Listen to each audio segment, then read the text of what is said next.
Hello friends, welcome to our own channel daily stock. तो आज हम आपको कॉफ़ी डे पे शेयर एनालिसिस बताने वाले हैं। साथ ही में फंडामेंटल्स के साथ बताएंगे कि आपको इस शेयर में निवेश करना चाहिए या नहीं करना चाहिए। आगे बढ़ने से पहले अगर आपने हमारे चैनल को सब्सक्राइब नहीं किया हो तो आप हमारे चैनल को सब्सक्राइब ज़रूर कर दीजिएगा। साथ ही में हिट द बेल आइकन।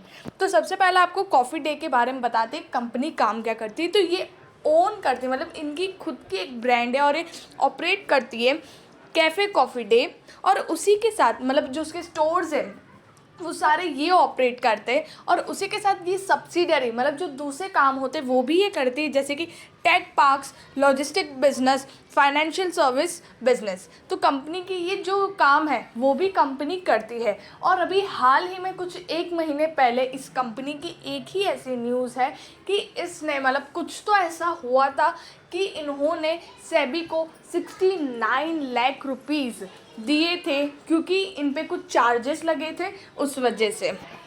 अब बात करते हैं इसके कंपनी डेटा की।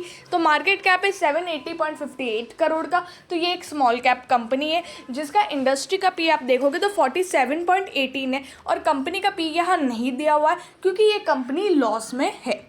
बुक प्राइस इसकी 0.20, ये आपको बुक वैल्यू है उससे भी काफ़ी सस्ते प्राइस में मिल रहा है।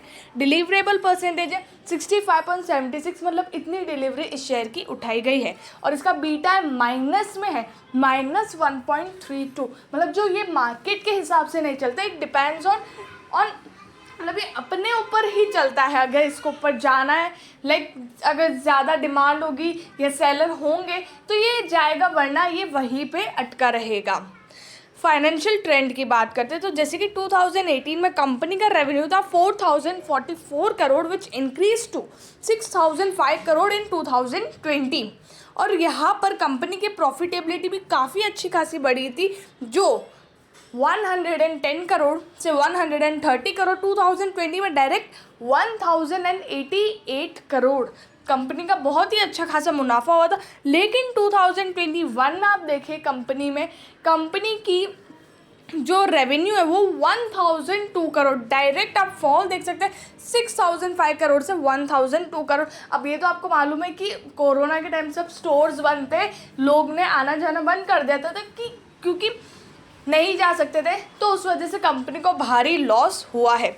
और जो प्रॉफिट था वो 2021 में 580 करोड़ का लॉस हुआ है। लेकिन इस कंपनी में कुछ तो अलग है, क्योंकि कंपनी के आप रेवेन्यूज़ देखिए जैसे जिस तरह से इंक्रीमेंट हो रहा है और उसी के सामने जिस तरह से कंपनी की प्रॉफिटेबिलिटी में इंक्रीज़ हो रहा है वो एक नॉर्मल नहीं, क्योंकि सबका एक अलग होता है कि एक एक वे में वो इंक्रीज हो रहा है। लेकिन यहाँ पर कंपनी के आप प्रॉफिट्स अगर आप देखोगे तो बहुत ही अजीब है।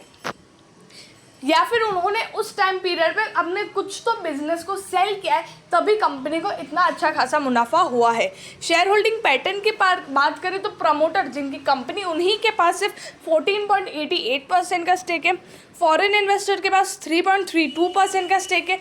DII का यहाँ पे दिया हुआ नहीं है। और पब्लिक जो रिटेल इन्वेस्टर्स है उनके पास 80.99% का स्टेक है, मतलब जो सबसे ज़्यादा यहाँ पर पब्लिक के पास स्टेक पड़ा हुआ है।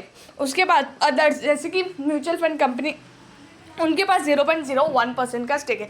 तो ये कंपनी की ओवरऑल शेयर होल्डिंग पैटर्न है वो भी अच्छी नहीं है।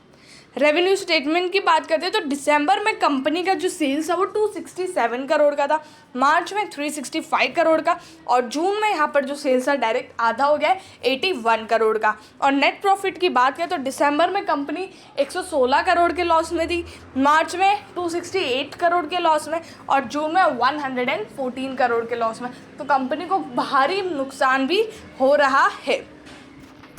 रिटर्न रेशोज़ की बात करते तो जो इंक्रीमेंट कंपनी ने 2020 में जो ROE दिया है दैट इज़ 43.76%, वो अभी -15.71% पे आ गया। कंपनी ने इक्विटी पे अच्छा खासा रिटर्न दिया है, लेकिन कंपनी के कैपिटल देखिए इतना अच्छा खासा इंक्रीमेंट और मूवमेंट देखने के बाद भी कंपनी -10.31 के ROC, मतलब कंपनी का जो कैपिटल है उसको अच्छे से कंपनी ने यूज़ नहीं किया है, या उससे कंपनी जो ऑपरेशंस हेल्ड होते हैं उससे कंपनी को प्रॉफिट नहीं हुआ है, तभी यहाँ पर जो ROC है कंपनी के वो -10.31% है, और ये भी एक अच्छा साइन नहीं है कंपनी के लिए।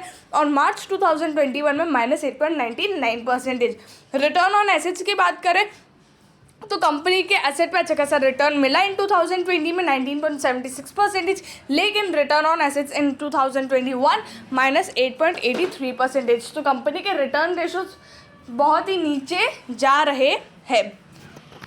लेवरेज रेशो की बात करते तो यहाँ पर कंपनी का जो डेट है वो हर साल कंपनी क्लियर ऑफ कर रही है। 2.59 से अभी कंपनी का जो डेट है वो 0.20 है, और उसी के साथ जो इंटरेस्ट कवरेज रेशियो माइनस में इंक्रीज हो रहा है, मतलब कंपनी की इंटरेस्ट पे करने की कैपेबिलिटी बिगड़ती जा रही है, और ये भी एक अच्छी चीज़ नहीं है। तो एक ही चीज़ कंपनी में अच्छी है कि कंपनी अपना डेट क्लियर कर रही है, बाकी कुछ भी इस कंपनी में फंडामेंटली स्ट्रॉन्ग नहीं है।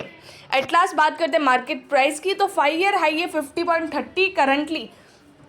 थर्सडे को ये 36.95 रुपीज़ ऊपर था, 2.45 रुपीज़ ऊपर था, 7.10% ऊपर था। अब इस शेयर में निवेश करना चाहिए या नहीं करना चाहिए? अगर आपको अगर आपको फंडामेंटली कोई कंपनी में एंटर करना है तो ये कंपनी मैं आपको सजेस्ट नहीं करूँगी, लेकिन अगर आपको सिर्फ ऐसे ही रिस्क लेना है तो इसमें चांसेस है कि ये 40 या 45 रुपीज़ तक जा सकता है। लेकिन फंडामेंटली अगर आपको इस कंपनी में निवेश करना है तो ये शेयर आपके लिए नहीं है। अगर आपको वीडियो अच्छा लगा है तो please like and share and subscribe our channel. Thank you.